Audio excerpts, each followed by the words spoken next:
Intro. So like 3 minutes, right? Oh, perfect. They're all, yeah. Okay. There she is. Hello.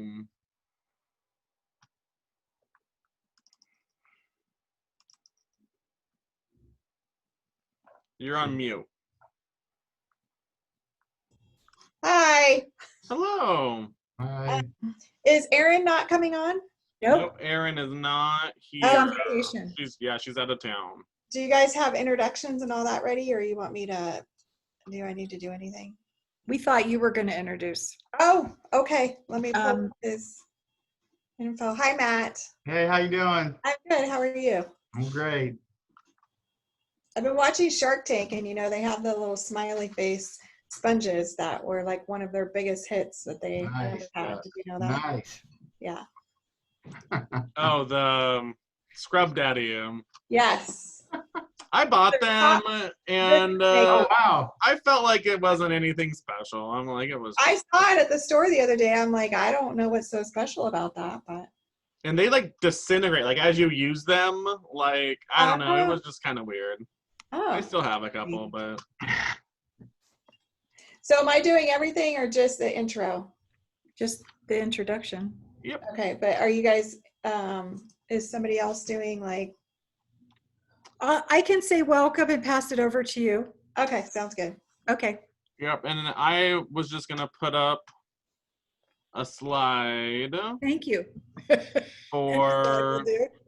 Sorry, Matt, we're usually. Oh, no, you guys are perfect. Perfect. Y'all perfect. Okay. Can everyone see my slide? Oh, lovely. So Okay. I wanted to share this for Lisa. So welcome to all of our members. We'll get started just shortly, but wanted to share something we're doing that we think is going to be very fun. So kind of as a thank you, and we're not able to get in together in person right now, we're doing a virtual kind of trivia fun night. Get split up into groups, kind of do some questions and compete and just have fun. It's a good time to network in a good way. So I know Lisa participated in the one that Seattle Sherm did. So please put it on your calendar, Thursday, November 12th. It is free for all of our members, so we hope to see you there. And we'll send up more information as we get there, but definitely wanted to put in the save the date. So.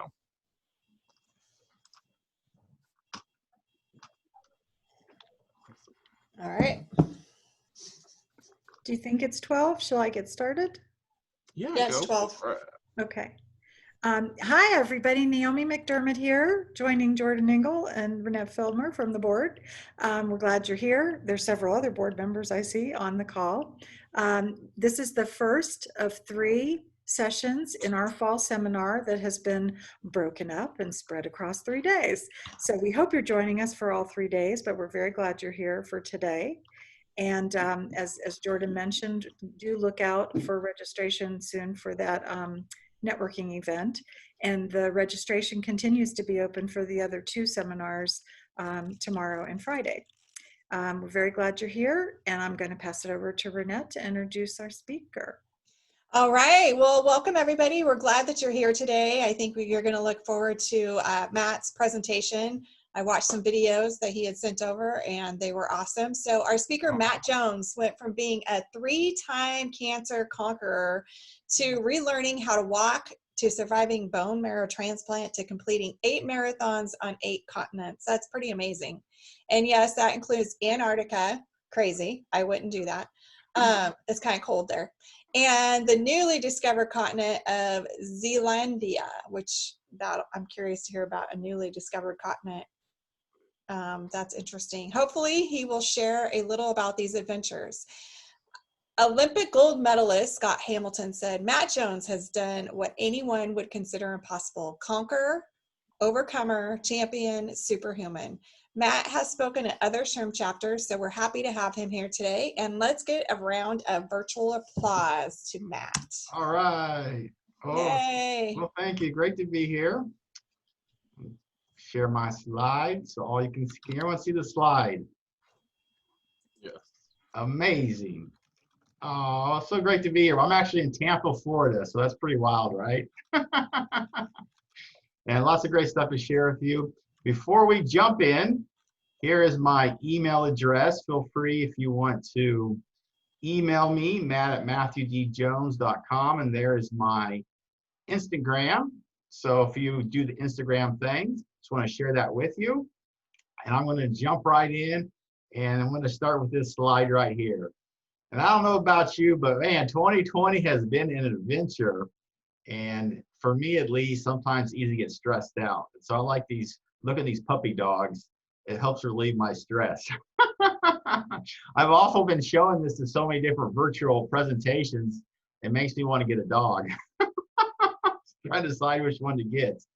But really what I want to share with you, and I think this is so important, and it's really this first half of this talk, is to lay a foundation and to start with this affirmation. And of course, I'm sure you all are familiar with affirmations. What's interesting, one of the things I'm going to talk about is from the field of positive psychology. And from the field of positive psychology is this thing called a negativity bias. And what the negativity bias has shown is that the majority of people, 80% of their thoughts are negative. Think about that. 80% of their thoughts are negative because we have this tendency to see the threats, to see the challenges in our environment. You know, it's interesting. I just saw this news story. There was a discovery in New Mexico of this lady 13,000 years ago. And they found her like, what do they call those? When they do like archaeology stuff. So anyway, the artifacts, I don't know if you've seen this story, it's amazing, but it shows how she was with a toddler and she was like, her movement was being chased by like saber-toothed tigers. It's crazy, it just came out. And it's so interesting, 13 years ago. And so what happens is from our ancestors passed down, biologically evolutionary, we look for threats in our environment. Now, of course, no one's being chased by saber-toothed tigers, but you think about how we create in our lives these saber-toothed tiger moments. And that's why it's so important is what you say to yourself. So one of my all-time go-to favorite affirmations is, I'm too blessed to be stressed. So I want to gift that to you. And so whenever I get in a situation, when I start feeling stressed out or fearful, I go to that affirmation. I'm too blessed to be stressed. And I'm going to give you an example. So it's crazy. Before the pandemic, I averaged flying over 10,000 miles a month. So now I just go to like the grocery store. It's crazy. And flying's always a challenge. And I remember this one time, several years ago, I was speaking in New York City. I was a closing speaker. And the next morning, I was speaking in Portland, Oregon. And so I was already stressed out because I'm connecting through Chicago O'Hare. And if anyone's ever flown through Chicago O'Hare, that's like a character building experience. And like you're always like delayed.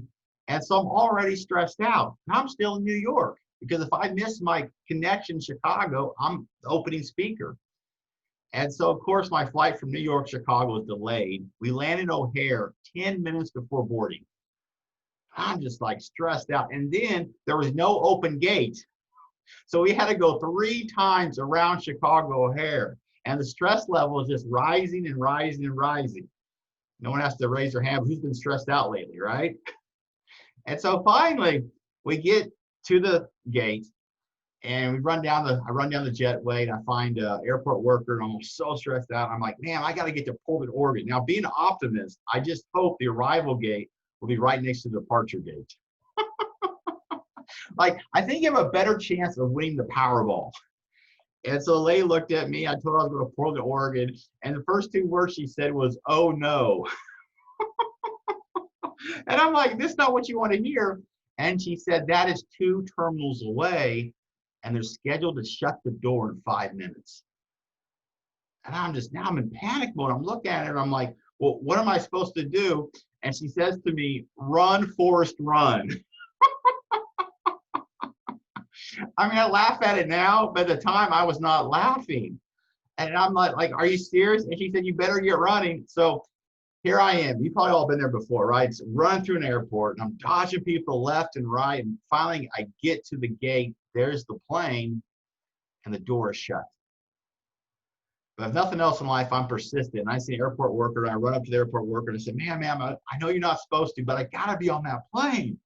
And she said, well, sir, where are you trying to get to? I said, I've got to get to Portland, Oregon. And then she says to me, oh, well, that flight's been delayed for 1 hour.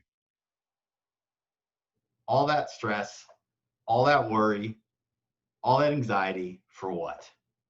You know, this is why I wear this, my happy shirt, t-shirt, my happy hat, to remind me to smile. And one of the philosophies I live by, I'm going to share with you. Now, come back to these slides, but I want to share this. Where I get? Oh, right here. Lighten up, don't tighten up. Whew, this is my philosophy. This is so powerful. I recommend you write it down and adopt it. Because if it wasn't for this, I wouldn't be here today. Overcame cancer 3 times. I'll share about one point it spread to my fluid in my brain, had to relearn how to walk. And what we find from positive psychology is when you lighten up, you're able to see more possibilities. You're able to be more resilient. You're able to have more hope. But when you tighten up, all you can see is the challenges. All you can see is the fear. And one of my favorite definitions for fear is false evidence appearing real. You know, what I want to really share today is something I learned at such a young age when I was diagnosed with cancer. And that's, you can't always control what happens to you. We can't always control our circumstances, but we can always control how we perceive them. That mindset, a different perspective. So I want to go back to these slides here. I skipped over. Ooh, it's good stuff. So too blessed to be stressed. So I love this slide right here I created. And it's such a great reminder, once again, that every single day, more good things than bad things happen. And so we call this the Life Blessings Daily Bank Account. Every single day, you are given, on average, over 100,000 heartbeats. I mean, I think we'd all agree, heartbeat's a blessing. Every single day, we're given 86,400 seconds. And the average person every single day, over 23,000 breaths. So if you would, please, if you're able to, just take a big, deep breath in and breathe out. How big a check would you write for that? Think about it. You know, it's funny as humans, right? At least for me, sometimes I focus on what I don't have instead of what I do have. Isn't that interesting? And that's why I love that affirmation. I'm too blessed to be stressed, because the reality is every single day we experience more blessings, more good things than stresses. There's a quote I like. T. Harv Eker said this: where your attention goes, your energy flows, your results show. I'll repeat that. Where your attention goes, your energy flows, your results show. You see, what you focus on life is what you get back. And one of the reasons why I love speaking for HR professionals, because you're leaders in your organization. You set the organizational culture. And you think about right now where we're at in our society. And so many people are focused on the fear. So many people are caught up in the negativity. And what an awesome opportunity. Responsibility as an HR professional is to give people a different perspective, to set a different vision. One of the things I want to encourage you is to become what I call a solutionist. And a solutionist is someone who's solution-oriented, not problem-focused. Now, one of the greatest pieces of wisdom I can give to you, and I'm going to come back to this a little bit later too, because it's such a vital, important piece of my story, is, and worth writing down, is this: the quality of your life is determined by the quality of your questions. Ooh, the quality of your life is determined by the quality of your questions. You see, right now, so many people are asking, what's the problem? And what will set you apart, and as a leader in HR, I want to encourage you to ask this question: what's the solution? What's the solution? Most powerful computer we have is what? Our mind. Our mind is the most powerful computer. And what we know from like Siri and from our phones, you ask a question, you get the answer. And imagine so many people are asking this question, what's the problem? And all they're going to see is what? The problem. So once again, so this is what I did for the longest time. I had a 3x5 note card and I wrote down that question, what's the solution?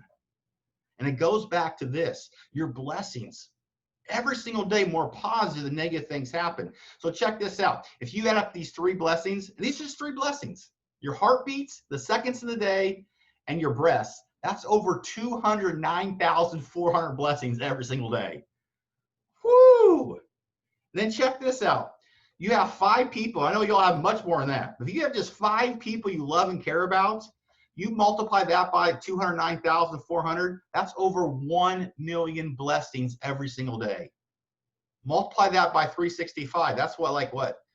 I don't even know. That's a lot, right? 365 million blessings. What's 1 million? That'd be 365 million blessings every single day.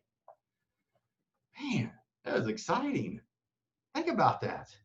But how often do we focus on that one negative thing? Let me ask you this.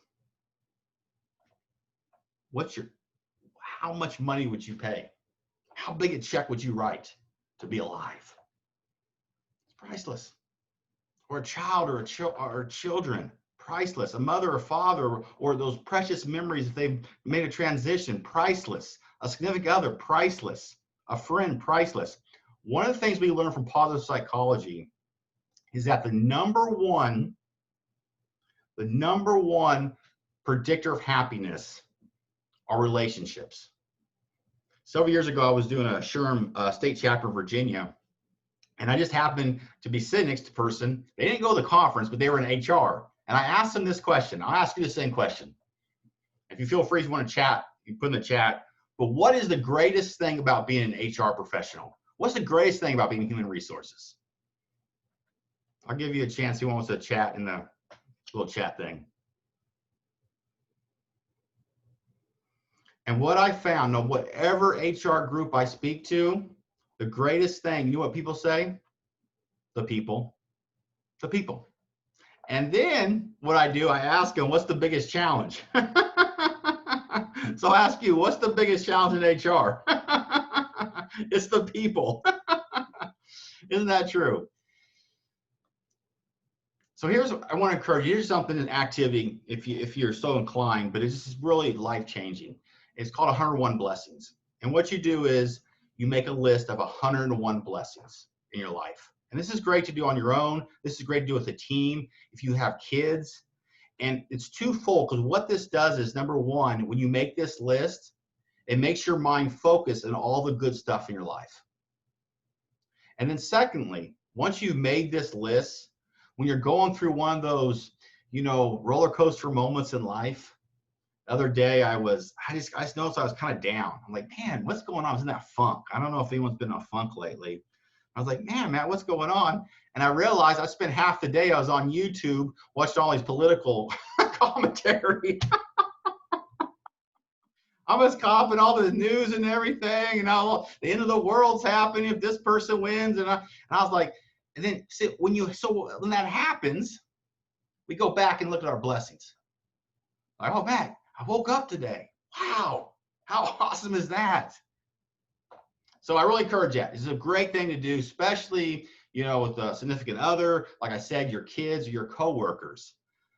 One of the things I recently came across was, I call it have the highest common denominator talks versus lowest common denominator talks. I wasn't going to say this, but it just came to me. And what I mean is, so often our conversations, we go the lowest common denominator. I'll give you an example. So lowest common denominator would be, man, there's just nobody good to vote for. Man, it's like, I just have all these aches and pains. Versus a highest denominator would be, wow, what a blessing it is, what a privilege it is we get to vote. Isn't that interesting? You see, one of the things about being a leader, one of the things about choosing hope over fear is our conversations. And it's so easy to get caught up in this illusion of how bad life is, the illusion of the negativity. And when you come from a perspective of the highest common denominator, when you come from a perspective of positive emotions, you're also able to make more change. So that was just a little added bonus there. It just came to me.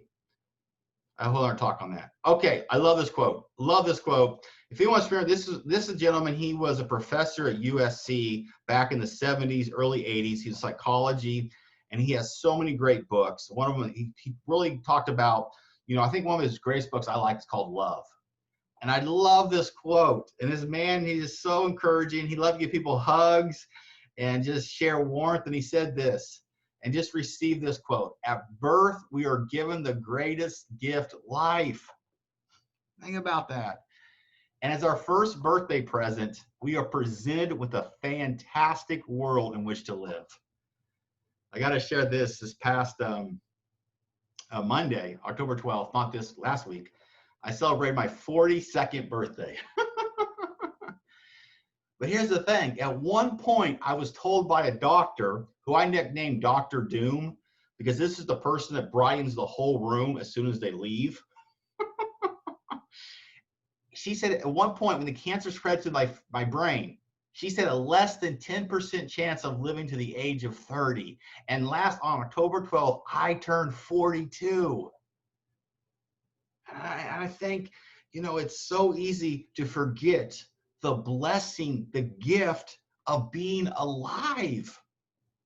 And once again, that's why I got to wear my smiley t-shirt and hat to remind myself, because our brain, that negativity bias, it's so easy to look into the negativity. It's so easy to get caught up in all these memes that we forget just how blessed we are. Love that quote. So once again, here's my philosophy: lighten up, don't tighten up. Now, I want to share this, and you might be able to guess, but that's me at 4 years old. There's my sister Joanna.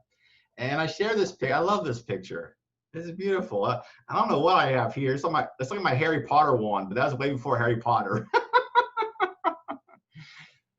There was a study in Good Housekeeping. The average 4-year-old laughs or smiles up to 400 times a day. By the time they reach the age of 30, that number drops to 15. Yeah, I'll never forget when I was going through my bone marrow transplant and full body radiation, high dose chemotherapy. And, there's several days I was about ready to quit. I didn't know if I could make it any longer. But one of the reasons why I'm here today, one of the reasons I kept going is Nurse Margot. I'll never forget her, because every time she walked through the hospital door, she had a smile on her face. And that simple but powerful act made all the difference in my life. You see, every day we have the opportunity of making a mark on someone's life, whether it's a smile, whether it's a kind word, whether it's encouragement. Never underestimate the impact that you can have on someone else's life. One of my, I don't know if I put it in here or not, but one of my mentors, Wayne Dyer, he was talking to Oprah. And he said to Oprah several years ago, and he said, I love this. And, these words are what we need today. He said, it's better to be kind than to be right. It's better to be kind than to be right. So what I want to share with you. So as we know right now, it's important to have a strong immune system. And so I want to give you one of the easiest, most effective ways to boost your immune system. And I really think they should add this to the CDC recommendations, social distancing, masks, and they got to add laughter. This quote is from Patch Adams. And anyone see the movie he played with Robin Williams, played him, his character? Yeah, it's a movie, Patch Adams. And he believed in laughter therapy. I love this quote. He says this: laughter boosts the immune system and helps the body fight off disease, cancer cells, as well as viral, bacterial, and other infections. Being happy is the best cure of all diseases. Now, I just doing some research, and I found there's a study in the United Kingdom, and they found that this one thing is equivalent to eating 2,000 chocolate bars, the neurological boost. Also, this one thing is equivalent if someone was to hand you $25,000. So I want you to think about that. How many of you would love to receive $25,000 in cash right now? If I can give that to you. Well, according to this study, what I'm about ready to share with you, what I'm going to tell you is the equivalent, is the same as giving you $25,000 in cash, or the pleasure you get from eating 2,000 chocolate bars. And you know what it is? Smile. A smile. That's what the research showed. So if you smile right now, that's like me giving you $25,000. The same neurological boost in your mind. There's a couple studies. Here's a study by Cigna, the benefits of laughter. Look at all these benefits. Improves the heart flow, helps the heart, helps relieve pain, releases, lowers levels of depression. Kind of like this one, helps burn calories.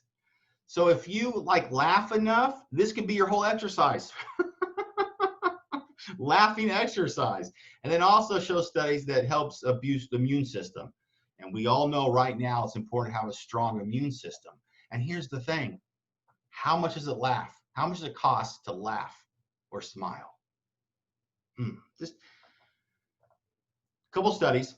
Because of time, we won't go into depth. I'll just do them real quickly. There's 2 major studies from the field of positive psychology that shows the power of being happy, the power of laughter and smile. One of them is the nun study. And they like nuns because it's a controlled group. And what they found is that on average, happy nuns live 10 years longer than unhappy nuns. Very interesting. Another study they did was on baseball cards. And I love this study because as a kid, I love baseball cards. And so it's from 1952, the baseball cards from that year, there was 3 groups based on their pictures. You see here, the first group had no smile, on average, lived 72.9 years. The second group, just a slight smile, lived 75 years. And then the third group with a big smile, like my 4-year-old, kid smile, 79.9 years. So what they found was just by smiling, you have 7 years longer of life. After this study, I thought about getting some tape, put on my mouth, tape my mouth with a smile when I fall asleep. The power of smiling. And it's so simple and it's so easy. So now I want to move into this. So laying the groundwork. So the groundwork of having gratitude, appreciation, the groundwork of line up, don't tighten up. And now I want to share with you from the great philosopher, the Cookie Monster. Now I was raised on Sesame Street, and the Cookie Monster said this: today, me will live in the moment unless it's unpleasant, in which case me will eat a cookie. How many eat a cookie right now? Let me share the same idea, a little bit more deeper quote. The present moment is the only moment available to us, and it is the door to all moments. Whew. I think about my life, and I think about how often I get so caught up in life, I miss out on life. My sister came to visit for my birthday, and next year is her 20-year high school reunion.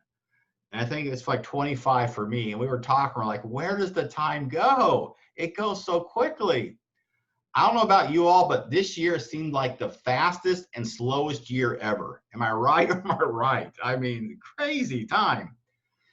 And I think what happens, and I think perhaps why a 4-year-old laughs or smiles 400 times a day is because they're in the moment. And what happens by the time we reach the age of 30, we get caught up in the dead past or the imagined future. And we miss out on the only thing we ever have is the here, the now, this moment, and how precious this moment is. In the moment, for the moment. Feel the moment, be the moment.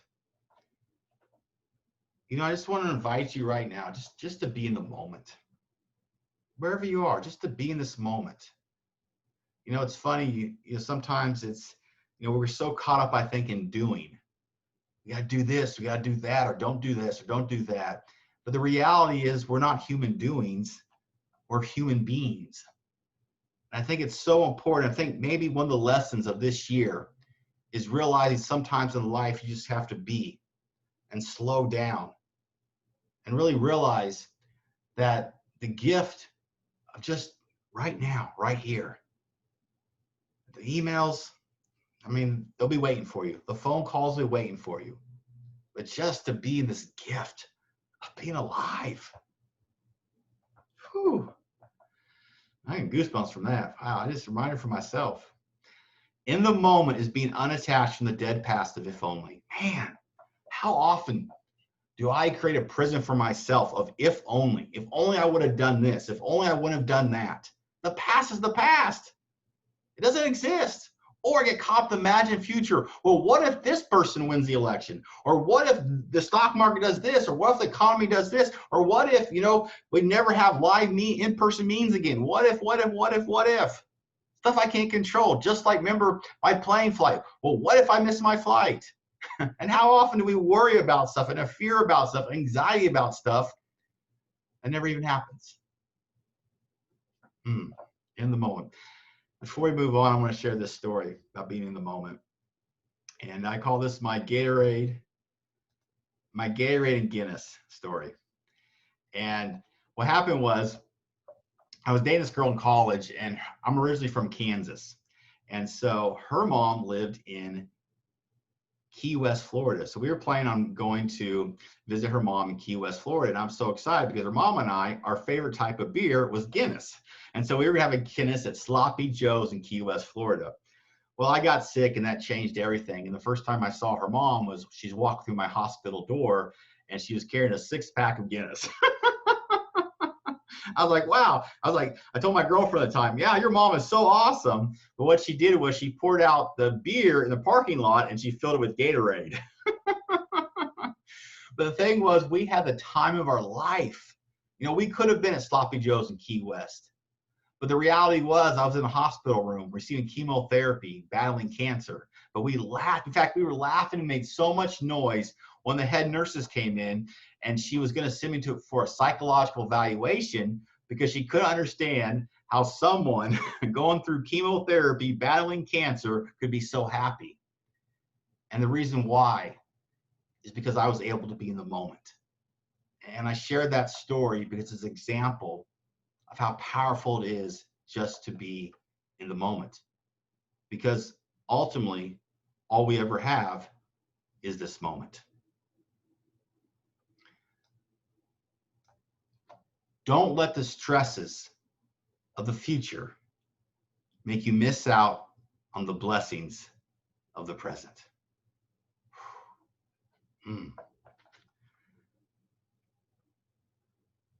We are so blessed in this moment.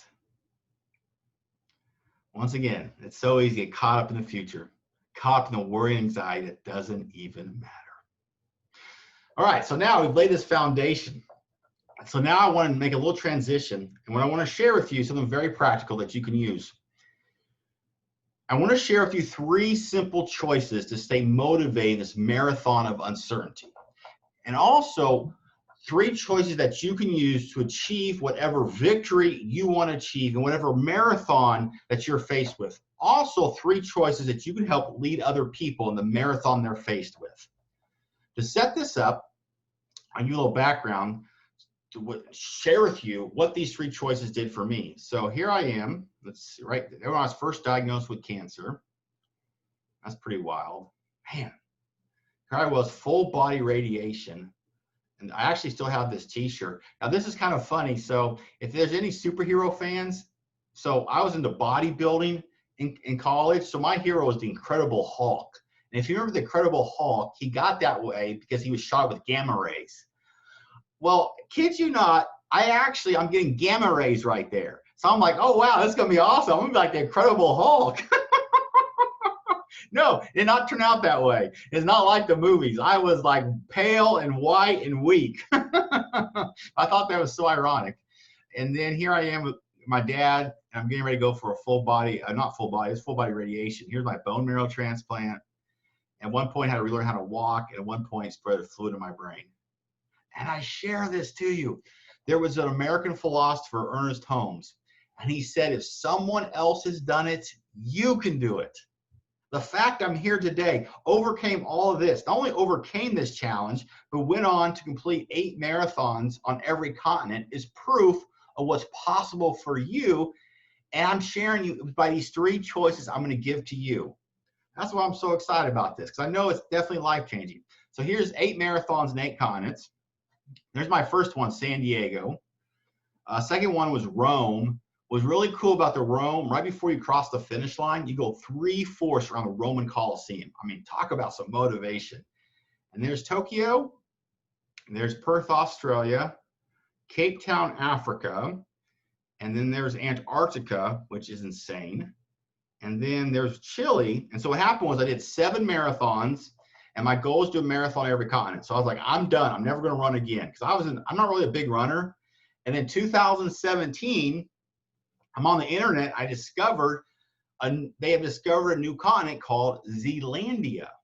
Now you might want to Google it. It's crazy, but 94% of it is underneath the water. Crazy, right? I mean, how do you find a continent in 2017? Maybe there's hopes to find Atlantis. I don't know. And so just to be sure, if it was a continent or not, because there's some debate, 2018 completed my 8th marathon, 8th continent in Queenstown, New Zealand. Once again, I don't say this to impress you, but to impress upon you what's possible from these 3 choices I'm going to give to you. Now, what we're going to do is we're going to have a model. And so we're going to set this up with what I call the small circle responsibility.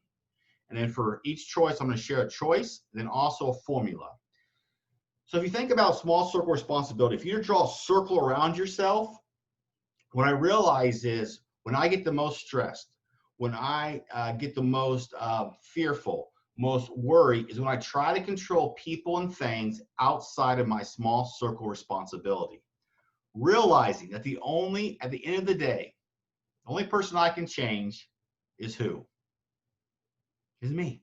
But how often do I get frustrated because I'm trying to control other people or change other people or change other circumstances? Once again, here's Wayne Dyer, one of my mentors. I love this quote. He says, you can't always control what goes on outside, but you can always control what goes on inside. One of my other affirmations, I got this from Christian Larson, and the affirmation is this: I give so much time to improving myself, I have no time to criticize others. Wow. Because how many people, especially go social media right now, especially with everything that's going on, want to be criticizing other people. And that's why I commend you for being part of this, 3-day fall conference, because you realize the importance of improving yourself. And the number one thing you can do professionally is to improve yourself personally. Because before you can lead other people, you got to lead yourself.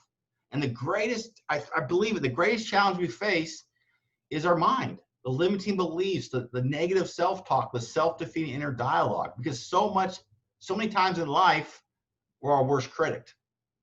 One of the things I learned from my mom, I echo the words of Abraham Lincoln. Everything I am, everything I hope to be, I owe to my dear angel mom. And my mom, she's never held an official leadership position, but I believe, has the number one most important leadership position that is. And that's being a mother. And what she taught me was, in order to be a great leader, you first must be a great person. One of these books I'm thinking about writing about is called Character is a Marathon.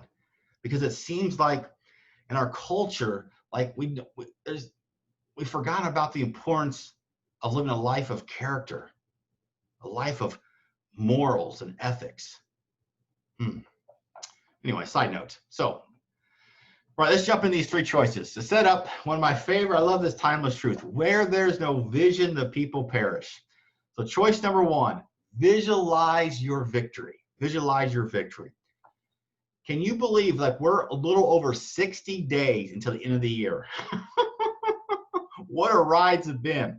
So I want you to focus because I want to give you momentum going in 2021. Well, man, what will that end? What will that be? Man, what exciting times. What's one victory you want to achieve by the end of the year? Think about that. One victory, either personally or professionally. One victory you want to achieve. And here's our formula. And one of the most important lessons I learned from my experience was this right here. C plus P equals R. And here's what it is. Your circumstances plus your perception equals reality. You see, what I discovered at a young age, it's not what happens to you, it's how you perceive it. Let me give you an example. So as I said, I went to college. I'm from Kansas. I was a small college called Emporia State University, and I was into bodybuilding. And my hero was Arnold.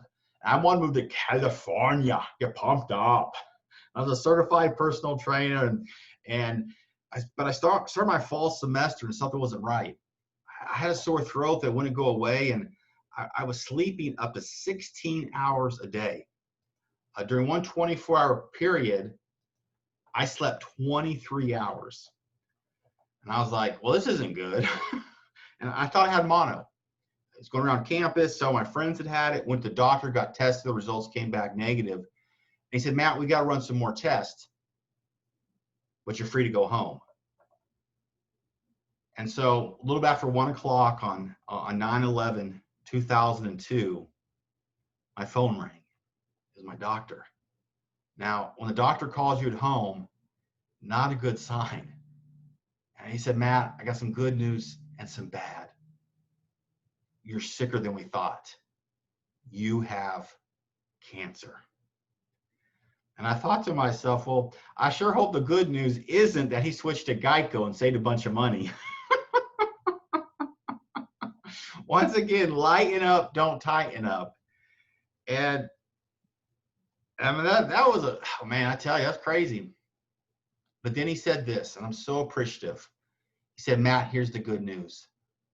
And here I am over 18 years later, sharing with you, there's always good news. And he said, Matt, it's possible you can beat this. Now, I had to drive 50 miles to the nearest hospital. I remember it was St. Francis Hospital. I remember walking. Here I am, a senior in college. I remember, and I'm walking through those hospital doors, and you can imagine the fear I have. And then I met a very special person, Nurse Ginger. And the first thing I'll never forget about her, she had $1 million smile. Over 18 years ago, I can still picture that smile as I close my eyes. And she said to me something I'll never forget. She said, Matt, my sister also had cancer, and she beat it. And she says one of the greatest blessings of her life. And when I heard those words, I thought to myself, your sister's crazy. This is the worst possible thing ever. But today, I echo those words. One of the greatest blessings of my life. Now, go back to the formula. You see, what changed? I couldn't change the fact that I had cancer. But what changed was my perception. And it's your perception of your circumstances that ultimately creates your reality. You know, once again, 2020, I truly believe this can be one of the greatest years for us. Not based on the circumstances, but based on how we perceive them. And we always have that choice. C plus P equals R. I think, Nevada, are you there? Oh, I'm sorry. Yep. Oh, that's okay. Yeah, I think maybe, oh, perfect. Awesome. Victory. Awesome. So y'all can still hear me, right? That's awesome. The world of Zoom, right? I'm taking notes on my keyboard. Oh, that's amazing. Well, thank you. That's awesome. Now, so from your mess, here I am, comes your message. This was last year. Might be a while before we have groups like that again. Wow. There's this formula. How cool is that? So here's what I want to ask you. So I got to update this next 90 days, now next 60 days. By the end of the year, I just want you to think, what's one victory you want to achieve, either personally or professionally? Choice number one, visualize your victory. So let's move into choice number two. And to set this choice up, one of my favorite quotes, and this is just so powerful, by Dr. Martin Luther King Jr. And he says, you don't have to see the whole staircase. Just take the first step. See, I don't know about you, but sometimes what I do is I get this great victory I'm so excited about, visualizing my victory. I have this goal I want to do. I have this dream. And then what happens is I get paralysis by analysis. Because I'm trying to overthink it. Well, I got to do this. How that's going to even be possible? And that's why this quote is so powerful. When it comes to that victory you're visualizing, when it comes to that goal that you want to reach by the end of the year, ask yourself, once again, the quality of your life is determined by the quality of your questions. Ask yourself, what's that next step? And that brings us to step number 2, choice number 2, take action. Ultimately, it's not what you know, it's what you do. And knowing and not doing is not knowing. One of the things I want to encourage you, not just today, but hopefully the next 2 days, if you're on those part of the conference, is to take a lot of notes. And hopefully it will generate a lot of different ideas and aha moments. And then what I want to encourage you, what I call, it's called 10-3-1. 10-3-1. What you do is you make a list of the top 10 ideas you got, the top 10 things that you want to take action on. And then you circle 3, and then you pick the one thing to take action on, the one thing. Because the reality is, most people who go to a seminar, most people who listen to a presentation or listen to a speaker, they leave without taking action. So I want to encourage you, this is the key. Once again, it's not what you know, it's what you do. So we're going to break this down. So choice number 1, visualize your victory. And then the second step, the second choice is you got to make the choice to take action. Now here's a formula, S plus E equals A. So this is huge. Anything you want to achieve in life is based on 2 things, skill and effort. There's a great resource called GRIT, G-R-I-T. In fact, positive psychology has determined the #1 predictor of success is grit. Basically that tenacity, perseverance.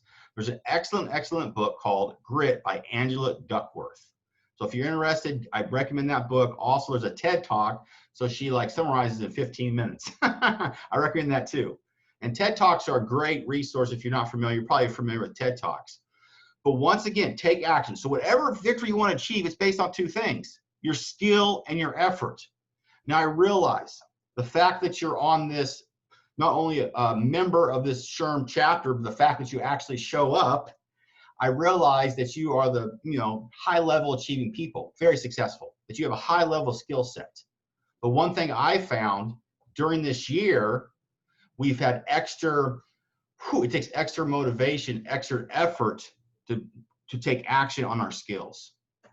When you think about it, majority of people know what to do, right? But the trick becomes doing it. And that's why we're so heavily and sharing with you about the mindset. That's why at the very beginning, to set the mindset, the foundation of focusing on the good, the foundation of being in the moment, the foundation of lightening up, the power of humor. One of the things that we find in the research of positive psychology is there's high hope people and low hope people. And people with high hope, they are more resilient. They achieve their goals more. When one thing doesn't work, when they're going for their goal, they find it they're more flexible. I'll give you this example. Right now I'm very blessed that I live in Tampa.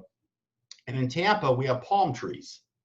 Now in Kansas, we have these big old oak trees. Now, and also in Florida, they have hurricanes, and I'm sure you've seen it. There'll be 150-mile-an-hour winds, and the palm tree will be all the way down, right? It'll go from being vertical to horizontal, and it does not snap. But when I was in Kansas, you have a strong wind, a tornado, you have that big, strong oak tree. What happens? It snaps. The difference is the palm tree is flexible, is adaptable. And the key to resilience, the key to maintain your effort is that ability to go with the flow. And that's why laughter is so important. That's why it's so important to be in the moment. So I just want to share that with you. So from your test, here I was in a wheelchair because I had to learn how to walk. Comes your testimony. See, this is the power. When you visualize your victory, when you take action, the impossible becomes possible. I mean, seriously, if you would have told me when I was first diagnosed with cancer, that number 1, I had to learn how to walk, and number 2, that I'd cross the finish line in Antarctica, I would say there's no way. Now, what happened was when I had to learn how to walk, I came out of an unconscious state, and I remember I'm laying in my hospital bed, and I visualized my victory, this crazy victory of running a marathon. And not only could I not walk, I couldn't even tie my shoes. But here's what I realized. I lay there in my hospital bed. If all I did was lay there in my hospital bed, visualizing my victory, would I ever run a marathon? No. I had to take action. And my first goal was I just wanted to take one step. One step. And after I took that first step, my goal was to make it down a hospital hallway and back. Let me ask you this. Imagine if you just improved 1% every single day. Where would you be 1 year from now? Think about it. Little steps. 10-3-1, once again.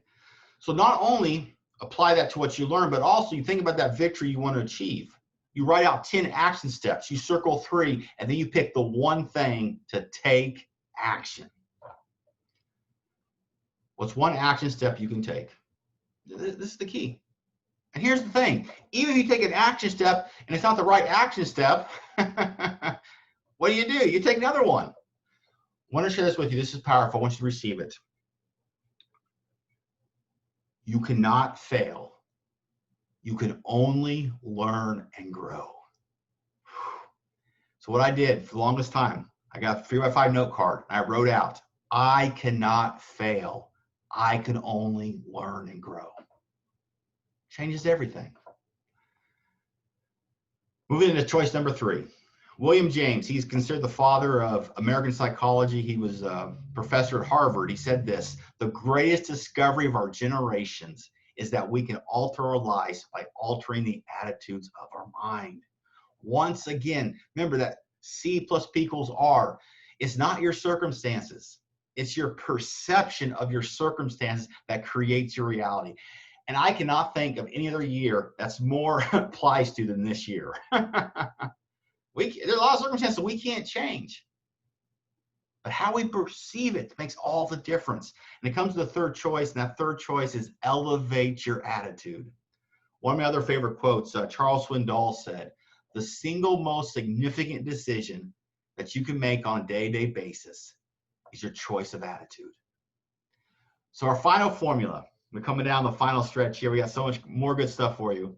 I don't even know if that's correct grammar, more good stuff. Kansas, anyways. F plus T plus W equals L. Woo! I love this formula. The feelings you feel, the thoughts you think, and the words you speak determine the life you live.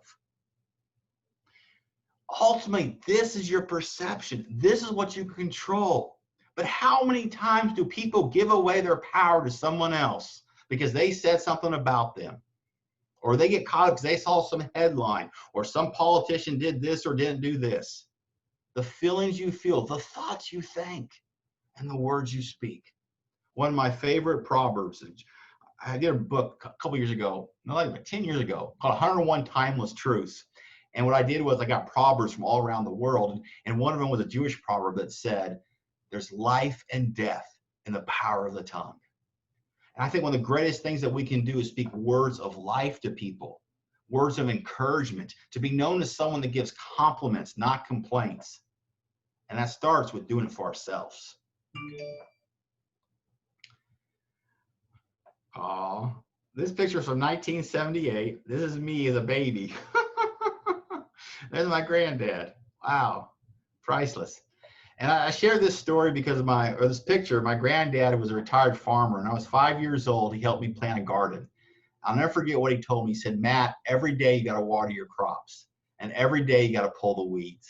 And so all summer long, I went out there and I pulled the weeds, and I watered the crops. They began to grow, and I was so excited because I was like little farmer Matt. You know, I was going to be a future farmer. And then finally, the big day came. I got to harvest my crops. So I remember the night before. It was like the night before Christmas, and I was so excited. I was going to have vegetables for breakfast. I think that was the last time I was excited about vegetables. And I got up extra early. I ran out there to harvest my crop that I had grown. And right when I got out there was a gopher. And the gopher was eating the last of my vegetables. I mean, they ate them all. All that hard work for that gopher. I hope he appreciated it. I'm in a Caddyshack, right? But I share that story because our minds are like a garden. And on a daily basis, we got to water our minds. On a daily basis, we've got to pull the weeds of negativity, especially now. You know, once again, the average person, 80% of their thoughts are negative. Another thing that we find from positive psychology is attitudes are contagious. And the reality is a lot of people out there, they have a mindset of a gopher. And they will rob you and rob us of our dream seeds. I call them energy vampires. They will suck the energy right out of you because all they can see is the negative.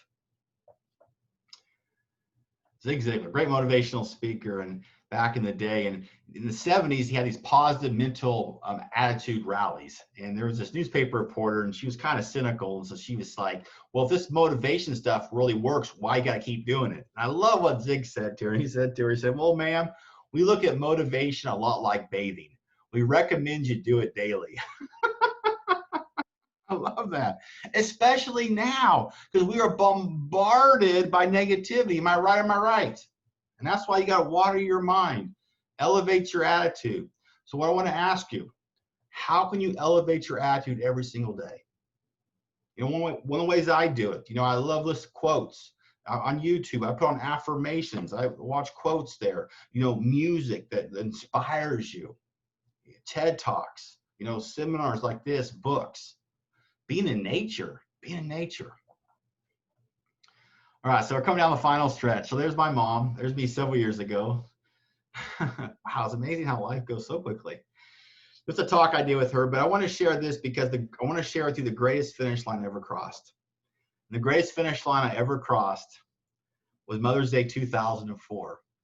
I was recovering from a successful bone marrow transplant, but I remember some of the test results weren't exactly where they wanted to be at. So they were talking about a couple of days getting out of the hospital. I'd been there in a month. I was ready to get out of there. And I'll never forget Mother's Day 2004, Dr. Ganguly walked in. We fired Dr. Doom. And he walked in, he said, "Matt, you get to go home." And the first thing I did was I picked up the telephone and I called my mom. And I said, "Mom, happy Mother's Day. I get to go home." And she said, "Matt, this is the greatest Mother's Day gift ever." That was over 16 years ago. And I just think how just blessed I am every day I wake up. How blessed I am every breath in, every breath out, just to be right here. Even though you all are in the great state of Washington, and we're clear across isn't it crazy? We're clear across the country communicating. I mean, that's pretty cool. I mean, in-person preference, but this is pretty cool. And that reminds me of this, what happened after the bone marrow transplant. I think it's a good story to end with if we come down. Because the cancer spread the fluid in my brain, they wanted to do follow-up chemotherapy. And what that meant was for 10 months, once a month, chemo in my brain. Now, of course, you got to weigh the pluses and minuses. So I had 9 treatments. Everything was looking really, really good. And so I asked my doctor, I said, "Hey, what's the medical literature say? Do I really need this last treatment?" And he said, "Matt, there is no medical literature. There's never been someone who had what you had be here a year later." I was like, "Well, doc, keep doing what you're doing." And sometimes I wonder, why me? Why am I still alive? And the reason why I'm still alive is the reason why you're still alive. And I want to wrap this up with what I call the ultimate choice. And if you look at your index finger, of course, on your index finger, you know you have those fingerprints or a fingerprint. And what we know about your fingerprints, uniquely yours. And just like you have a unique and special fingerprint, you have a unique and special purpose. You see, I think that's one of the greatest things about being an HR professional, the opportunity every single day to use your unique talents and gifts to make this world a better place. I think we all agree more than ever, the world needs it. Someone like you to go and spread positivity, hope, and solutions to help people see life in just a little bit different way. There is so much good. And so I share this to you. Albert Schweitzer said, I don't know what your destiny will be, but one thing I know, the ones among you who will really be happy are those who have sought and found how to serve. And that's what you're doing as an HR professional. You are serving others. And I close with this quote, and we'll turn it back over to Jordan there. I close with this quote, and just because everything that's going on right now, we need some, there's my email to give it. We need some other Teresa, I thought. And she said, spread love everywhere you go.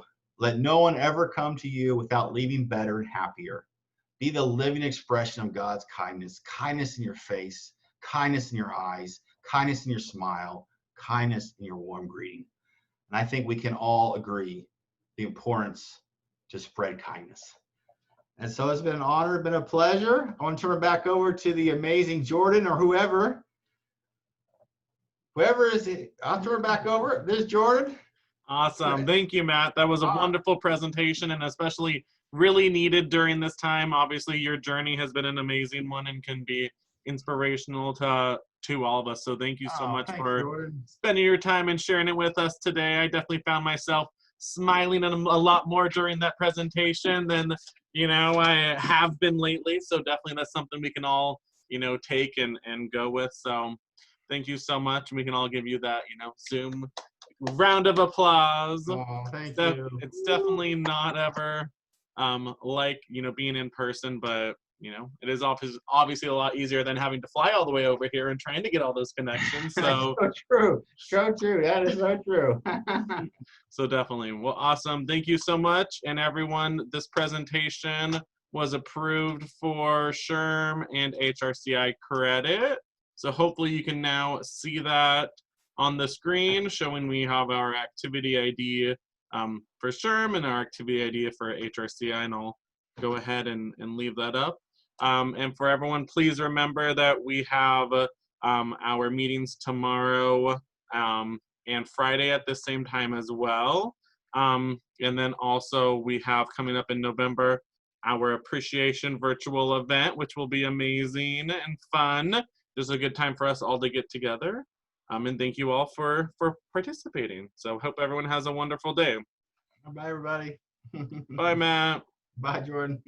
Bye, everyone. Bye. Bye. Bye.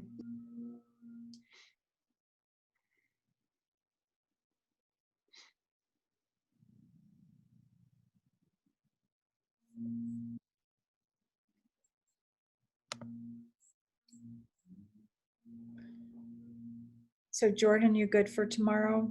Yeah. Okay. Yeah. I really appreciate it.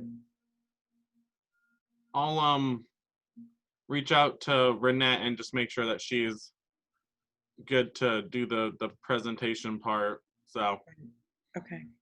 Okay. awesome. Thank you. Yeah, So yeah. are you staying at the Whitman? Does that, I think so. You're right. That's the historic thing. Yeah, yeah. Yeah, and it is just right downtown. It's a great location. Do you do wine tasting or anything like that? Well, I'm not supposed to because of the cancer. You're not supposed to drink. Okay. So I love wine. That was one very exciting feature when we moved here. Mhm. And then I went through all these treatments, and they tell you there's like, I don't know, 12% more chance of recurrence for people who drink. Well, Yeah, I have a drink like once a month. Just because I said I can't never have a drink again, mhm. But yeah, so no, we won't be going to any wine tasting. But no, they have a lot of fun places there, so Okay. I'm Well, sure it'll be great. and then Tom planned it's like 300-mile total trip. He planned Okay. a hike tomorrow, and like we're going somewhere else. Very cool. Yeah, and we'll get home tomorrow night. So thank you, and I'll see you on Friday. Yeah, of course. Okay. See ya. All right. Bye-bye. Bye.